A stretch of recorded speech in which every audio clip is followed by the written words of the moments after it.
Now, if you think of Florida as a great winter attraction today, don't overlook the fact that it has been for decades, attracting tourists, attracting developers, and for quite a while, attracting military students from a school hundreds of miles away.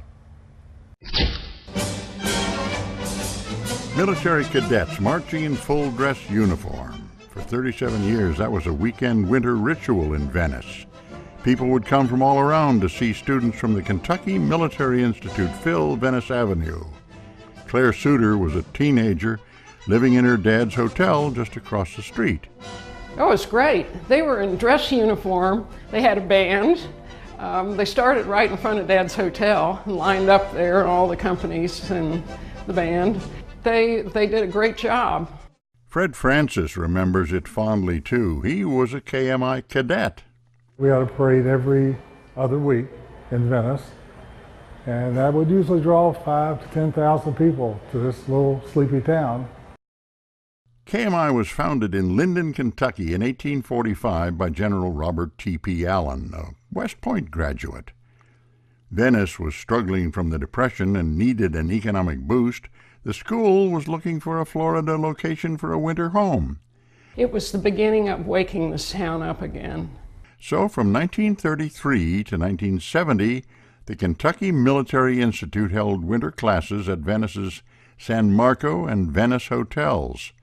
Those historic hotels served as classrooms and dorms for the cadets. The city had been boarded up after the railroad left and the Great Depression hit, and there wasn't much activity going on. So for us to know that we were going to get a military prep school here in town was wonderful.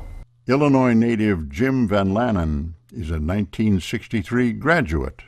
There were three cadets to a room. It was obviously an old hotel that they'd taken over. The bottom floor was all classrooms. We had 360 cadets from 8th grade all the way through senior and high school. The luxurious Venice Hotel was a grand place to spend time with classmates. The student council often met in front of the fireplace in the lobby.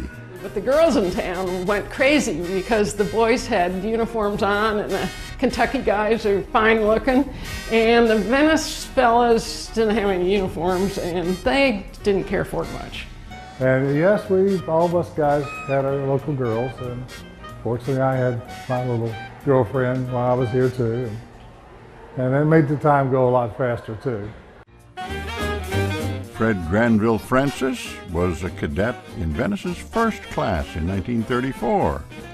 His son, Fred Jr., was a member of the 1957 basketball team, playing for crowds in the gym across the street. I had a spot on the floor I could stand and not look at the baskets, but look at the rafters and shoot through the rafters and they'd go in every time. That old gym is now the Venice Theater. I could look out my bedroom window and look into the window of the gymnasium and see the visiting scoreboard for the team. I would just give up on my homework and go to the ball game. KMI attracted all types of students. Some notable students, actor Fred Willard, Indy 500 winner Danny Sullivan, actor Jim Backus. They would not let you fail because if you were failing, they gave you the extra help to get it done.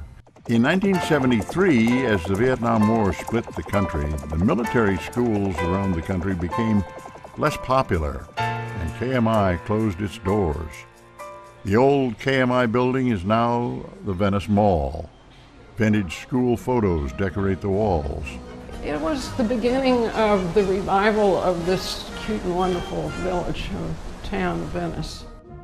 The ongoing success of former cadets and of Venice itself are legacies that continue long after the music has ended.